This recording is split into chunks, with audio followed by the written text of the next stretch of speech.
بسم اللہ الرحمن الرحیم وبہ نستعین انہ خیر ناصر ومعین وصلی اللہ علی محمد واہل بیتہ الطیبین الطاہرین۔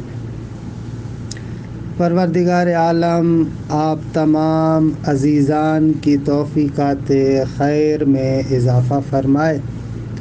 الحمدللہ ہماری گفتگو سورہ بقرہ میں تھی اور ہم پہنچے تھے 58 نمبر آیت تک۔ بنی اسرائیل کے بارے میں گفتگو ہو رہی تھی۔ بنی اسرائیل اور یہود کا ایک اور قصہ جو قرآن بیان کرتا ہے وہ ان چند آیات میں ہے۔ وہ قصہ اس طریقے سے ہے کہ جب یہ لوگ اپنی نافرمانیوں کی وجہ سے صحرائے سینا کے اندر سرگرداں رہے، بالآخر کافی مدتوں کے بعد خداوند منان نے بنی اسرائیل کے لیے یہ راستہ کھولا کہ وہ بیت المقدس میں وارد ہو جائے۔ بیت المقدس میں وارد ہونے کے لیے پروردگار عالم نے ایک امر فرمایا کہ اگر آپ لوگ چاہتے ہیں اس شہر کی مادی اور معنوی برکتوں سے بہرہ مند ہوں تو خاص آداب کو مد نظر رکھتے ہوئے تمہیں شہر میں وارد ہونا چاہیے۔ ان آداب میں سے ایک ادب یہ تھا کہ ان کو کہا گیا کہ ایک مخصوص دروازے سے سجدے کی حالت میں جائیں، کہ البتہ اس سجدے سے معمولاً مفسرین نے مراد یہ لی ہے کہ تواضع، انکساری اور فروتنی کے ساتھ اس شہر کے اندر وارد ہو۔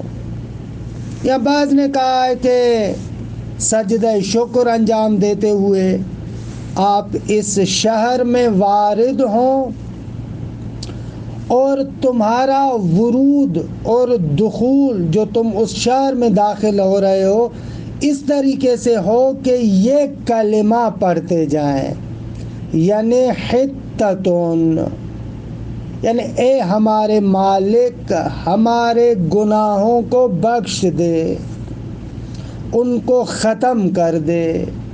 یا مرحوم آغا شبر کے بقول سجودنا حتۃ لذنوبنا، خدایا یہ ہمارا سجدہ، یہ ہماری تواضع اور انکساری جو تیری بارگاہ میں کر رہے ہیں، میرے مالک اس کو ہمارے گناہوں کی بخشش کا وسیلہ قرار دے۔ یہ امر ہوا ان لوگوں کو کہ اس طریقے سے آپ شہر میں وارد ہو۔ لیکن اس بنی اسرائیل کی قوم سے جو ظالم لوگ تھے انہوں نے خداوند متعال کی جانب سے یہ جو ادب ان کو بتایا گیا تھا اس کا تمسخر اڑایا، اور اس تمسخر اور مذاق اڑانے کی وجہ سے انہوں نے لفظ حتتن کو تبدیل کر دیا بعض روایات کے مطابق حنتتن میں۔ پروردگار عالم نے کہا کہ جیسے ہی تم شہر میں وارد ہو اپنے گناہوں کی معافی مانگتے ہوئے داخل ہونا۔ حتتن یعنی ہمیں بخش دے، ہمارے گناہوں کو جھاڑ دے، گرا دے، ختم کر دے۔ لیکن ان لوگوں نے کیا کیا؟ ان لوگوں نے اس کی جگہ پر جو لفظ استعمال کیا روایات کے مطابق ہے، ان لوگوں نے حتہ کی جگہ پر حنتا کہا، حنتتن یعنی گندم، یعنی گیہون۔ یعنی ان کا مقصد یہ تھا کہ یہ جو آپ ادب بتا رہے ہیں ہمیں، اس کی جگہ پر تو بہتر ہے کہ ہمیں ہنتتن ہنتتن گندم گندم گندم کہنا چاہیے۔ دیکھیں اتنے معجزات دیکھنے کے باوجود بھی ان کے اندر سے وہ استکبار اور ظلم کرنے والی صفت کہ خود اپنے رہبر پر بھی ظلم کریں، خود اپنے اوپر بھی ظلم کریں، وہ ختم نہیں ہوئی۔ پروردگار عالم نے ان لوگوں کی اس سرکشی کی بنا پر ان پر عذاب نازل کیا۔ کہتے ہیں کہ وہ عذاب اوپر سے آیا، کہ روایات اور تواریخ نے بتایا کہ وہ عذاب طاعون کی شکل میں تھا، کہ جس عذاب نے ان کو بالکل ضعیف، ناتوان اور مضطرب بنا دیا۔ یعنی واقعاً انسان آپ دیکھیں اگر بدبخت ہو جاتا ہے تو وہ کس طریقے سے آیات الہی کا، خدا کی آیتوں کا بھی مذاق اڑانا شروع کر دیتا ہے۔ دیکھیں اس آیہ کریمہ سے دو چیزیں واضح طریقے سے سمجھ میں آتی ہیں۔ اگر انسان خداوند منان کی باتوں کی پیروی کرے اور فرما برداری کرے، اس کا نتیجہ یہ ہے کہ خدا اس کو زیادہ نعمتیں دیتا ہے۔ لیکن اگر انسان خدا کے آیات کا مذاق اڑائے تو اس پر عذاب نازل ہوتا ہے۔ یہ فقط اس قوم کے ساتھ مخصوص نہیں ہے، کلاً خداوند منان کا اصول اسی طریقے سے ہے۔ بہرحال اس آیہ کریمہ کو پڑھتا ہوں، اس کے بعد دوسری آیت کی طرف چلتے ہیں۔ ارشاد ہوتا ہے وَإِذْ قُلْنَا، اے بنی اسرائیل یاد کرو اس لمحے کو بھی کہ جب ہم نے کہا ادخلوا هذه القرية، کہ تم لوگ اس قریے میں، قریہ یعنی وہ آبادی جہاں پر کچھ لوگ جمع ہو اس کو قریہ کہا جاتا ہے، کہ یہاں پر تقریباً بتایا گیا کہ مراد وہی بیت المقدس ہے۔ اس کو بیت المقدس کہتے ہیں لیکن لفظ درست بیت المقدس ہے۔ ادخلوا هذه القرية، اس شہر اور آبادی یعنی بیت المقدس میں داخل ہو جاؤ۔ فَكُلُوا مِنْهَا حَيْثُ شِئْتُمْ رَغَدًا، رغدن یعنی ای واسعان، اس آبادی سے جیسے تمہارا دل چاہے وسعت اور فراخی کے ساتھ تم لوگ کھاؤ، یعنی جو تمہارا دل کرتا ہے اس کو تم کھا سکتے ہو۔ رغدن مفعول مطلق کی بنا پر منصوب ہے، یعنی فَكُلُوا أَكْلًا رَغَدًا، یا اس کو آپ حال بھی بنا سکتے ہیں فَكُلُوا کے فاعل کے لیے۔ فَكُلُوا مِنْهَا، اس آبادی سے تم کھاؤ، حیث شئتم جہاں سے چاہو، رغدن وسعت کے ساتھ، فراخی کے ساتھ، یعنی جتنا تم کھانا چاہتے ہو تم کھاؤ۔ لیکن ہاں وَادْخُلُوا الْبَابَ، اس باب پر الف لام ہے، اور اس قریے بیت المقدس اس کے مخصوص دروازے سے داخل ہونا ہے۔ الباب یہ الف لام عہد ہے، ایک مخصوص باب اور دروازے کی بات ہے، یہاں سے وارد ہونا ہے۔ البتہ سجدن، در حالی کہ تم لوگوں نے سجدہ کرتے ہوئے داخل ہونا ہے، یا تواضع اور انکساری کے ساتھ داخل ہونا ہے۔ وقولوا، اور تم لوگوں نے کہنا ہے کیا، حتتن، کہ یہ مبتدا محذوف کے لیے خبر ہے، امر کا حتہ یا سجود ہونا حتتن لذنوبنا، اے خدایا ہمارے گناہوں کو، ہماری سرکشیوں کو بخش دے۔ اگر تم لوگوں نے ایسے کیا نغفر لکم خطایاکم، جتنی بھی تمہاری خطائیں ہیں، جتنی بھی تمہاری غلطیاں ہیں، خدا ان سب کو بخش دے گا۔ وَسَنَزِيدُ الْمُحْسِنِينَ، اور جو محسنین ہیں، احسان کرنے والے ہیں، اچھے لوگ ہیں، نیکوکار لوگ ہیں، ہم مزید اپنا فضل ان پر جاری کریں گے۔ آپ دیکھ رہے ہیں کہ اگر انسان خدا کی فرمان برداری کرتا ہے تو اس کا لازمی نتیجہ پہلا یہ ہوتا ہے کہ خدا تمہارے گناہوں کو بخش دیتا ہے، پھر مزید فضل کرتا ہے اور زیادہ تمہیں نعمتیں دیتا ہے. یہ ایک نقطہ.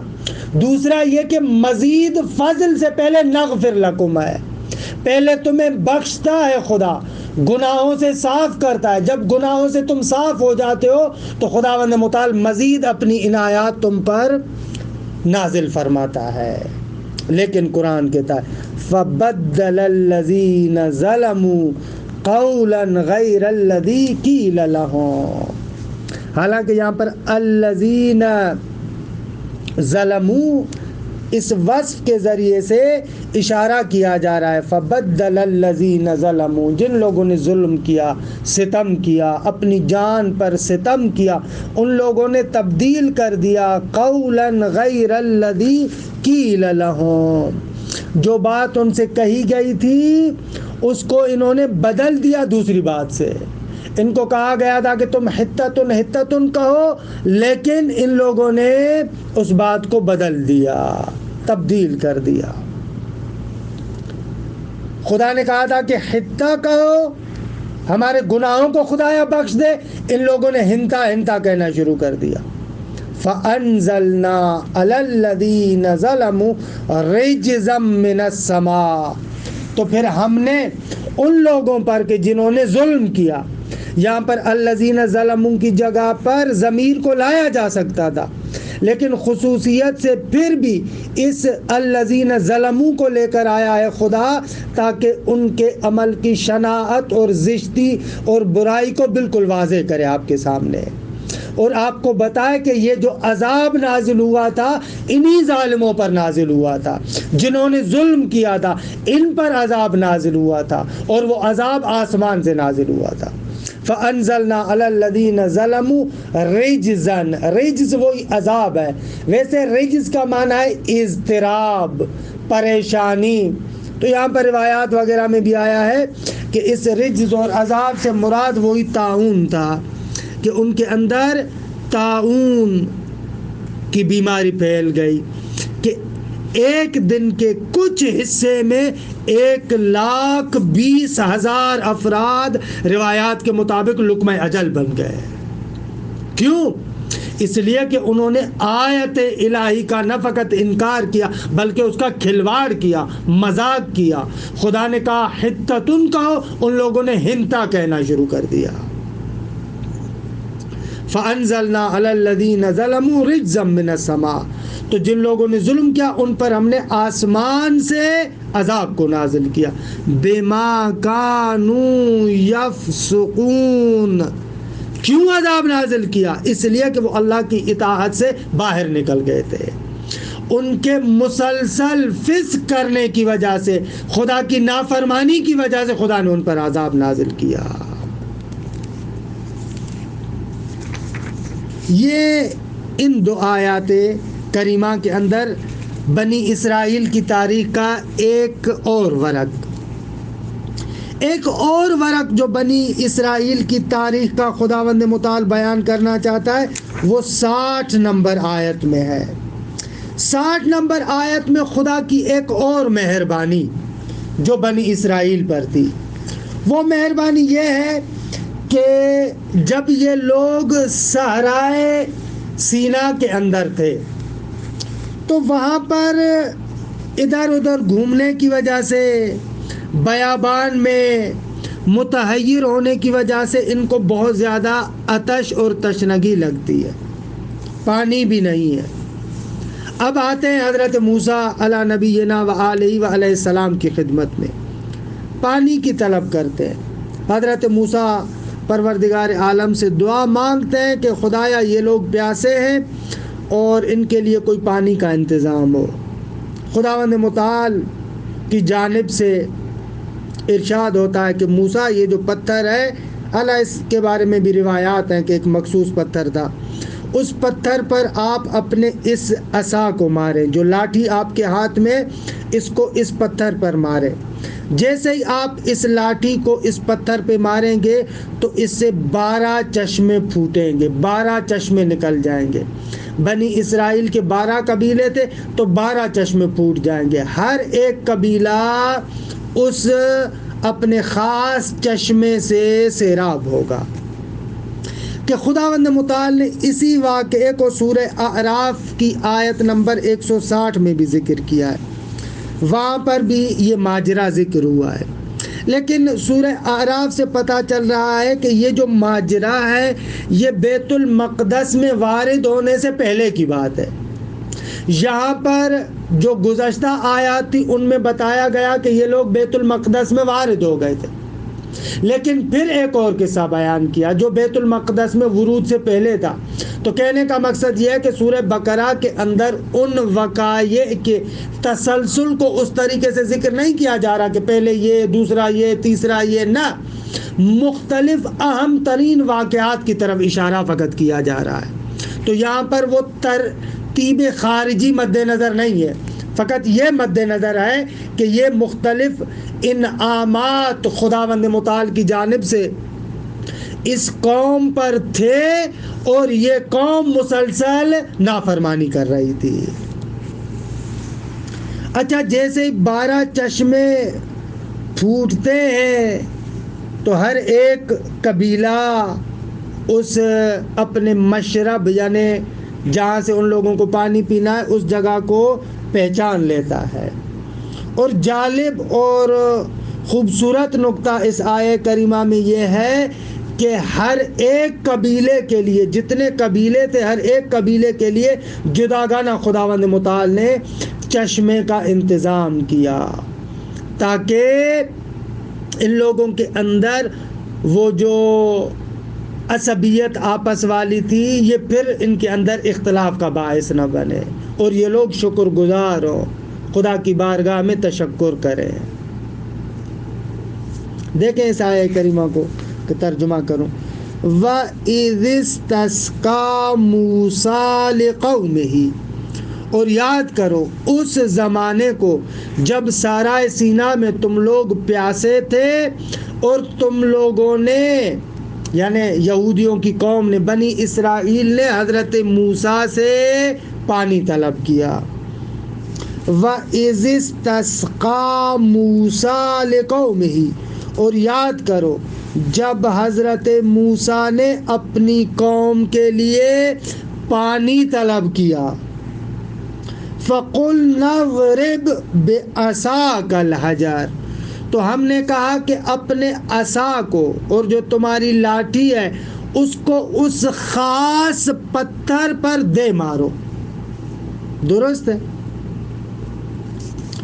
فَانْفَجَرَتْ، یہ اصل میں فَضَرَبَ فَانْفَجَرَتْ، حضرت موسیٰ نے لاٹھی ماری اور اس سے پھوٹ پڑے، فَانْفَجَرَتْ مِنْهُ، اس حجر سے پھوٹ پڑے، اثنتا عشرۃ عینا، 12 چشمے، کہ قد علم کل اناس، ہر قبیلہ جانتا تھا، مشربہم، اپنے پانی پینے کی جگہ کو، ہر ایک کو پتا تھا کہ یہ میرا، یہ میرا، یہ میرا، یہ میرا۔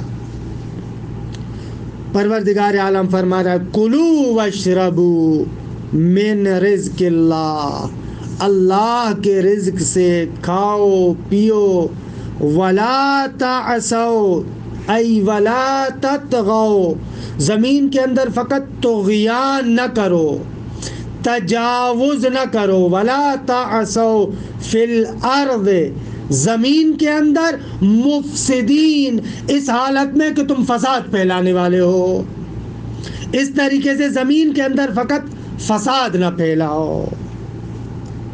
واقعاً اگر انسان توجہ کرے اس بنی اسرائیل کی تاریخ پر کہ خدا کی کتنی نعمتیں ہیں اور ان لوگوں کی کتنی نافرمانیاں ہیں۔ برحال اس کے بعد پروردگار عالم اس قوم کی ایک اور ہٹ دھرمی کو ذکر کرتا ہے۔ جب یہ لوگ صحرا کے اندر تھے، ان کے پاس غذا نہیں تھی، خدا نے آسمان سے من و سلویٰ کو نازل کیا، لذیذ ترین غذائیں، لیکن یہ لوگ اپنی اس ہٹ دھرمی کی بنا پر حضرت موسیٰ کے پاس آتے ہیں اور کہتے ہیں کہ اے نبی خدا، ہم لوگ ایک طعام پر گزارا نہیں کر سکتے، روز روز من و سلوہ کھا کر ہم لوگ تھک گئے، جاؤ جا کر اپنے خدا سے دعا مانگو اور اسے کہو کہ وہ ہمیں زمین سے اگنے والی سبزیاں اور جو زمین سے مختلف چیزیں اگتی ہیں ہم لوگوں نے وہ کھانی ہے، ہمیں گیہوں چاہیے یعنی گندم چاہیے، ہمیں دال چاہیے، ہمیں پیاز چاہیے اور اس قسم کی چیزیں چاہیے، بھائی ہم من و سلوہ پر گزارا نہیں کرتے۔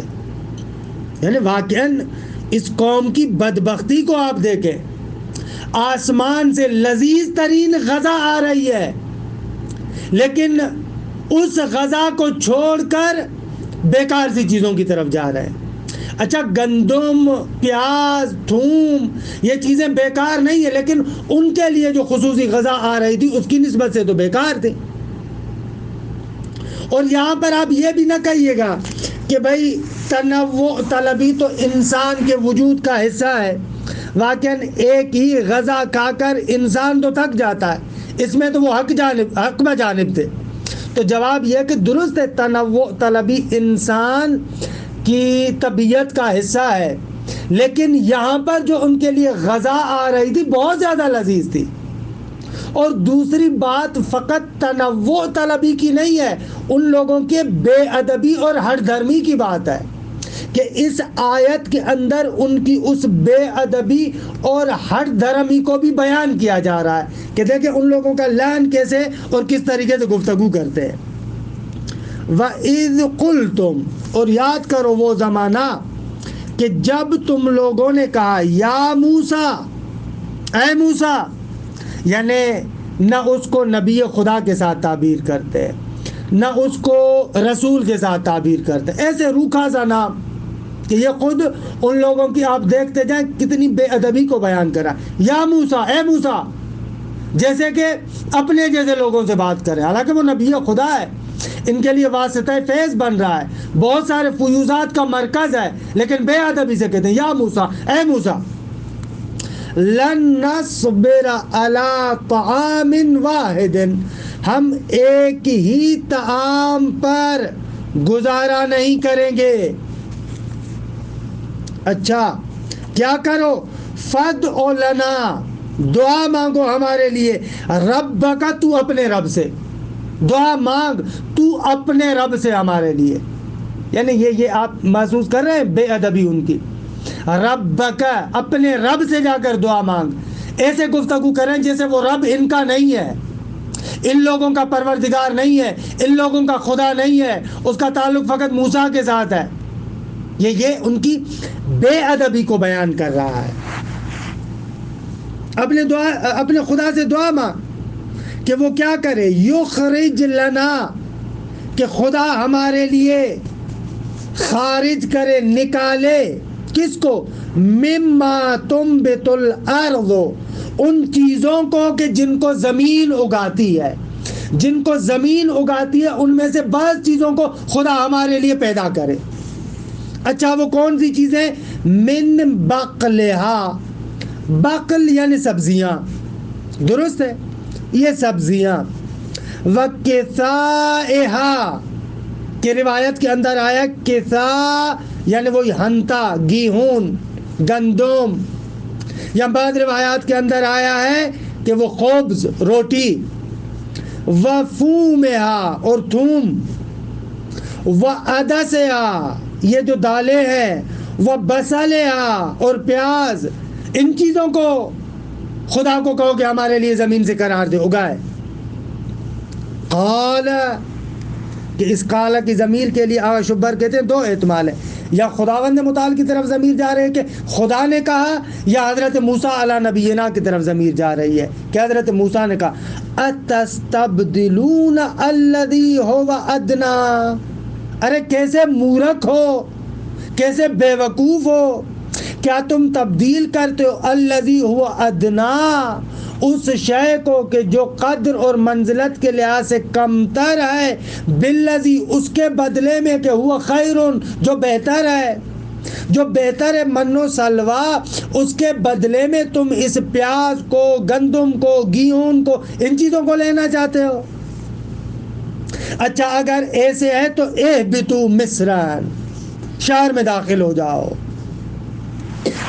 فَإِنَّ لَكُمْ، کیوں شہر میں داخل ہو جاؤ؟ اس لیے کہ فَإِنَّ لَكُمْ مَا سَأَلْتُمْ، جو تم لوگوں نے مانگا ہے وہ اس شہر کے اندر ہوگا تمہارے لیے. وَضُرِبَتْ عَلَيْهِمُ الذِّلَّةُ وَالْمَسْكَنَةُ، ان کی ان نافرمانیوں کی وجہ سے خداوند متعال نے ان پر ذلت اور مسکنت، بے نوائی کو لکھ دیا، قرار دے دیا. وَبَاءُوا بِغَضَبٍ مِّنَ اللَّهِ أَيْ رَجَعُوا وَعَلَيْهِمُ الْغَضَبُ وَاللَّعَانُ، یہ لوگ پلٹے اس عالم میں کہ خدا کا ان پر غضب تھا. ذالک، یہ ذالک کا مشار الیہ سب چیزیں، ان پر یہ جو ذلت قرار دی گئی، مسکنت قرار دی گئی، خدا کے مغضوب واقع ہوئے، خدا کا ان پر غضب ہوا. ذالک، یہ سارا کچھ کیوں؟ بِأَنَّهُمْ كَانُوا يَكْفُرُونَ، اس وجہ سے ہے کہ یہ ہمیشہ کفر کرتے رہتے تھے. بآیات اللہ، اللہ کی آیتوں کا، نشانیوں کا، ہمیشہ سے آیات الہی کا انکار کرتے رہتے تھے. یہ اس وجہ سے یہود کی تاریخ اٹھا کر دیکھیں، قرآن کی نگاہ میں ان یہودیوں پر خدا کی جانب سے ہمیشہ ذلت لکھ دی گئی ہے، اور یہ لوگ ہمیشہ خدا کے غضب کا شکار رہے ہیں. یہ تاریخ ہے یہود کی. یہ لوگ آیات الہی کا انکار کرتے تھے. وَيَقْتُلُونَ النَّبِيِّينَ بِغَيْرِ الْحَقِّ، بغیر جرم کے انبیاء الہی کو قتل کرتے رہتے تھے. حضرت شعیب کو قتل کیا، حضرت زکریا کو قتل کیا، حضرت یحییٰ کو قتل کیا، اور بہت سارے انبیاء کو انہوں نے قتل کیا. ذالک، پھر خداوند متعال تکرار کر رہا ہے کہ یہ عذاب ان پر کیوں تھا. یا ذالک کا مشار الیہ وہی عذاب، وہ بدبختی، وہ ذلت، وہ مسکنت، وہ غضب الہی تاکیداً بیان کر رہا ہے. ذالک بما عصوا، اس نافرمانی کی وجہ سے تھا جو انہوں نے نافرمانی کی. وَكَانُوا يَعْتَدُونَ، اور یہ اپنی اس نافرمانی کی وجہ سے ہمیشہ سے حدود الہی کو کراس کرتے رہتے تھے، حدود الہی کا اصلا لحاظ نہیں کرتے تھے. یہ لوگ ہمیشہ تجاوز کرنے والے تھے. یا اس ذالک کا مشار الیہ آپ کفر اور قتل کو قرار دیں.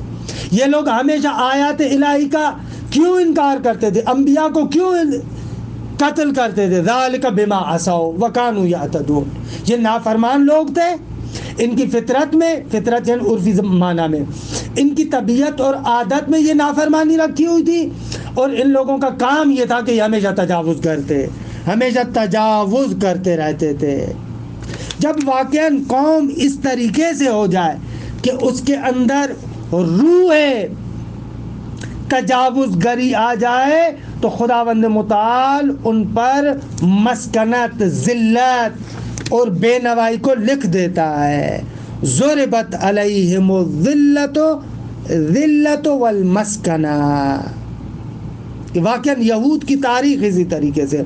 وضربت علیہم الذلۃ والمسکنہ، اور یہ ایسے ہی ہے. وباءوا بغضب من اللہ، اور ان کی عادتیں یہی ہیں. بأنہم کانوا یکفرون بآیات اللہ. آج بھی اٹھا کر آپ یہود کو دیکھیں، ان یہودیوں کے اندر یہی تجاوز گری کی فطرت پائی جاتی ہے. وکانوا یعتدون، یہ تجاوز گر ہے، ہمیشہ تجاوز کرتے، اپنے حدود سے باہر نکل جاتے ہیں. یہ آج بھی آپ یہود کی تاریخ کو اٹھا کر دیکھیں، آپ کو یہودیوں کی تاریخ اسی طریقے سے نظر آئے گی. ہمیشہ سے یہ آیات الہی کا مذاق اڑاتے ہیں، ہمیشہ سے خدا کی نافرمانی کرتے، حدود کی یہ لوگ رعایت نہیں کرتے. یہ یہودیوں کا چہرہ ہے. قرآن مجید نے 1400 سال پہلے جو بتایا ہے، آج بھی یہود کی تاریخ اسی طریقے سے ہے. آج بھی عالم اسلام کے اندر جس جگہ پر بھی آپ کو یہ ساری چیزیں نظر آتی ہیں، انحرافات نظر آتے ہیں، دنیا کے اندر بے چینی نظر آتی ہے، بے سکونی نظر آتی ہے، اس کی بنیاد یہ یہود ہے کہ واقعاً ان آیات پر اچھے طریقے سے تأمل کریں جو قرآن یہود کا چہرہ دکھا رہا ہے ہمیں، ان تفصیلی نعمتوں کا تذکرہ اور ان لوگوں کی ناسپاسی اور کفران نعمت سب سے بڑا درس ہے۔ وصلی اللہ علی محمد و اہل بیتہ الطیبین الطاہرین۔